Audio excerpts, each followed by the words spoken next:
It's week 13 in the NFL, and we give you 3 more of our best bets for this Sunday, and it all starts right now.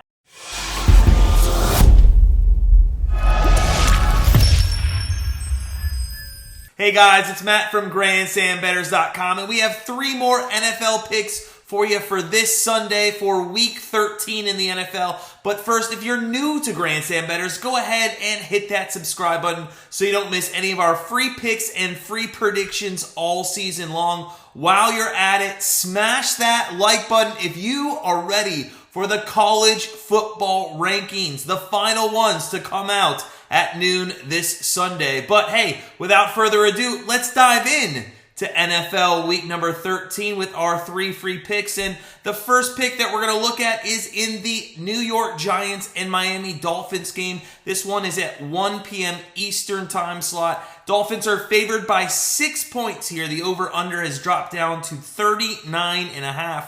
Giants coming in this matchup 4-7 on the season. They are dead last in the NFC East. After an 0-3 start to the season, they have played 500 ball, including a nail-biting win last week against the Philadelphia Eagles. Daniel Jones, although was not spectacular last week, probably one of the cleanest games of the year, throwing the ball for 200 yards and a touchdown. Jones, for the season, has been up and down, but lately they have really struggled to move the ball in their passing game. However, we won't have to worry about Jones this week, as he was literally just ruled out for the Sunday game against the Dolphins, and Mike Glennon will actually be starting in his place. The Giants are averaging only 147 yards through the air in the last 3 games. Now, you can chalk a little bit of that up to the inconsistency of wide receiver available to Jones with all the injuries this year. In fact, no wideout has actually played in all 11 games this season. And Tony and Shepard are again questionable to play this week. However, if there was ever a week for this passing attack and to break out, it would be this one with the Miami Dolphins. They have a bad secondary. 5th worst passing defense in the NFL, giving up 260 yards per game. They gave up over or almost 300 yards to Joe Flacco a couple weeks ago. So look for Glennon, even though he's the backup, he is a veteran backup, to have a much better day than Jones maybe had last week against a tough Eagles secondary. Now, the Giants are going to have to find a way to throw the ball because they're not going to be able to run in this one. Barkley and Booker have been sharing the load lately, but the Giants are still one of the worst teams in the NFL rushing the ball. Only 90 yards on the ground per game, and that's not going to work against a top 10 rushing defense that the Dolphins have. Now, speaking of those Dolphins, they come in 5-7 after winning 4 straight games after they started the season 1-7. Now, let's not overreact to that. Their last 3 of the 4 wins has come against the Texans, the Jets, the Panthers, and it was a home Thursday night football game that they won against the Ravens. Tua and Jones, in our opinion, they've played almost the exact same type of year. Tua did deal with some injury problems, but it has been an up and down season for him. The Dolphins overall are very mediocre in the passing game with 230 yards per game. But the future is bright with Jalen Waddle, the rookie. He's got 77 receptions on the season, 759 yards, and 4 touchdowns. The passing game should be able to move the ball a little better here against the Giants secondary. However, they're just coming off a great defensive effort against the Eagles. The Giants are only allowing Hurts to pass for 129 yards, and they intercepted him 3 times last week. Tua better get this passing game going because, as hard as it may be to believe, the Dolphins have a worse rushing offense than the Giants. Gaskin, their leading rusher, doesn't even have 500 yards on the season, and they average 80 yards per game on the ground. Things might get a little better against a bottom 3rd rushing defense, but let's not get our hopes up, as no running back for the Dolphins this year has rushed for 100 yards in a game this season. Now, overall, you can look at how both teams are trending, and an immediate reaction would be to take the Dolphins, who are trending upwards here, having won 4 straight. However, in this game, the Giants are going up against a very bad secondary, and we think there's a little bit of a line overreaction to Daniel Jones being out here, as the backup Glennon has played in the league and been successful in spots. So, with our first pick of NFL Week 13, we're going to take the New York Giants +6 over the Dolphins. Now, with our second pick of NFL Week 13, we're going to look at a matchup again in the 1 p.m. time slot. This is one that we're actually going to live stream. It's the Los Angeles Chargers versus the Cincinnati Bengals. Bengals are favored by 3 here. The over-under is set at 49.5. Chargers coming into this one 6-5, just one game back of the Chiefs for first place in the AFC West, and right in the middle of the wild card race. They're coming off a very disappointing game last week, losing to the Broncos 28-13. Herbert is having a good season. He's been throwing the ball 3,200 yards, 24 touchdowns. His Achilles heel, though, is turning the ball over in inopportune times on the season. Last week, he threw 2 interceptions that really cost the Chargers having a chance to win that game. One was a pick 6 that really put the game away for the Broncos. Now, this Chargers team can be a high-flying offense when they want to. When Herbert gets the ball to Allen and Williams, who both have combined for 1,600 yards and 131 receptions, these two are a big reason that they have the 6th best passing offense in the NFL. Now, with the Bengals having a below-average secondary, giving up 254 yards through the air, we expect the Chargers to be very pass-heavy in this game, especially with the Bengals having one of the best rushing defenses in the league. Now, Eckler, who's having a very good season, rushing the ball over 600 yards, 7 touchdowns, he's probably going to get handed the ball very early here, see if they can establish a balanced attack, but most likely this guy will be greatly utilized out of the passing game. On the other side of the ball, if we look at the Bengals, they come into this one 7-4 in a wild card spot at the moment.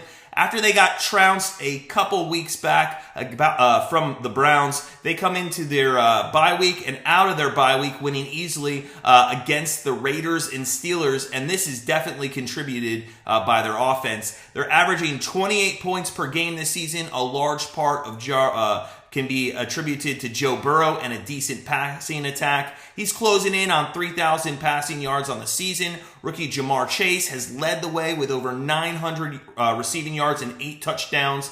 Now, with the Chargers having a top 5 passing defense, Joe Mixon might get some early looks and often here against the Chargers' rush defense, which is worst in the NFL. Joe Mixon having a good season. He should eclipse the 1,000-yard mark in this game, especially with the Chargers giving up almost 150 yards per game on the ground. So who are we betting in this game? Well, as much as this isn't a must-win for the Chargers, it's a huge game, and a loss would drop them back into that larger pack trying to make the playoffs. So we expect Herbert and the passing game to come out, really open up things offensively for the passing game, especially with the Bengals' ability to shut down the run. The Bengals have one of the best scoring offenses, and with Mixon having the ability to rush well this week and really open up Burrow to look for some deep shots with Chase, there could be a lot of scoring in this one. So we think the game starts off with each team maybe playing a little coy, maybe trying to get that balanced attack going, but we expect the quarterbacks to throw for a few touchdowns in each one of this, and that is why our second NFL pick for week number 13 is going to be Chargers Bengals over 49.5. Now, with our final pick for Week 13, we're going to look in the 4:25 time slot. It's between the San Francisco 49ers and the Seattle Seahawks. 49ers are favored in this one by 3. The over-under is set at 45.5. 49ers 6-5 on the season, having won 3 straight games, and although they're sitting third in the NFC West, they are in a wild card spot for right now. Jimmy G done a nice job under center, managing the game, using Eli Mitchell in the backfield, and putting themselves in a position here to make the playoffs, which is sort of unimaginable with all the injuries that they had early on or in the beginning half of the season, but they do look in a good situation here in San Francisco. In all honesty, this 49ers team doesn't do really anything special on offense. In fact, If you shut down Deebo Samuel on paper, you would think that it's pretty easy to win against this team. Samuel basically has half of the passing yards of the season with over 1,000 yards receiving and 5 touchdowns. The next closest receiver on the 49ers doesn't even have 450 yards. So will the Seattle secondary be able to shut down Samuel this week? They sure will, because he's out with a groin injury. So that was easy, right? Well, probably not. The Seahawks have the second worst secondary in the NFL, and that's going to give Kittle the opportunity here to maybe have a huge game, as the Seahawks are giving up 275 yards per game through the air. Jimmy G in this pass attack might have a good outing this week. Remember, it was just a couple weeks ago that Seattle gave up 300 yards to Colt McCoy. Although we can see an air attack working well in this game for the 49ers, they're also going to lean on that rushing attack that has been very good recently. On the year, the 49ers are averaging 140 yards on the ground per game, but in the last 3 weeks, they're nearly averaging 180 yards, which is only second best to the Eagles during that stretch. Now, with Seattle in the bottom third of the league in rush defense, it looks like Eli Mitchell may have another 100-yard performance this week.